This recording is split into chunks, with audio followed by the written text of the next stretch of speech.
अभिजीत जी सिर्फ जज ही नहीं ना, हमने देखा है कि जो लोग एनफोर्समेंट डायरेक्टरेट में होते हैं बिल्कुल।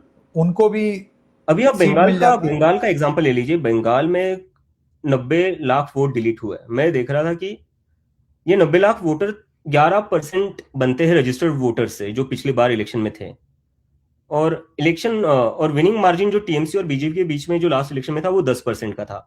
जब 10% मार्जिन होता है, उसमें से आप 11% डिलीट करते हो, तो आपने नतीजा तो पहले ही फिक्स कर लिया। और चलो मैं एक टाइम के लिए मैं मान भी लेता हूं कि वोट डिलीशन का और बीजेपी का कोई लेना देना नहीं है। इसी बहुत ही इंडिपेंडेंट बॉडी है, वो अपनी तरफ से कर रही है और वो सब कुछ सही तरीके से कर रही है, ये मैं मान लेता हूं। लेकिन एक मैं पैटर्न देख रहा हूं फिर। बंगाल में वोट डिलीट होते हैं, ममता बनर्जी हार जाती है। तमिलनाडु में वोट डिलीट होते हैं, एमके स्टालिन हार जाते हैं। दिल्ली में वोट डिलीट होते हैं, अरविंद केजरीवाल हार जाते हैं।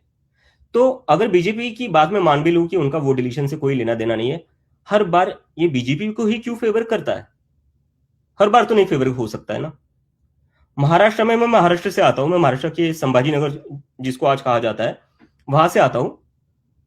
महाराष्ट्र में बीजेपी की जब पीक मोदी वेव थी 2014 एंड 2019, उसमें भी संकेत वो 100 सीटें क्रॉस नहीं कर पाए थे, वो भी शिवसेना जैसे स्ट्रांग पार्टी अलायंस में होने के बाद भी। और होता क्या है, 2024 के चुनाव में महाराष्ट्र में बहुत ही नाराजगी थी, ये मैंने खुद देखा। मैं खुद तब अपने घर पर था, मैंने देखी लोगों की बहुत नाराजगी थी।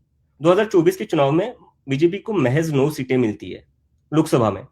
5 महीने बाद विधानसभा चुनाव होते हैं, 6 महीने बाद, उसमें बीजेपी 132 सीटें लेकर आती है, जो मोदी के पीक वेव पर भी वो लेकर नहीं आए थे। इसके पीछे रीजन क्या है? ऐसा क्या उन 4-5 महीनों में हुआ जिससे इतना ही सिनारियो बदल गया, पॉलिटिकल सिनारियो बदले, इतना ही जनता का मूड चेंज हो गया? क्या हो गया? वही नेता थे, वही पार्टी थी, कोई नया मुद्दा था नहीं। तो what is the logical explanation to this? इसका कोई लॉजिकल एक्सप्लेनेशन है तो डेफिनेटली मैं सुनना चाहूंगा।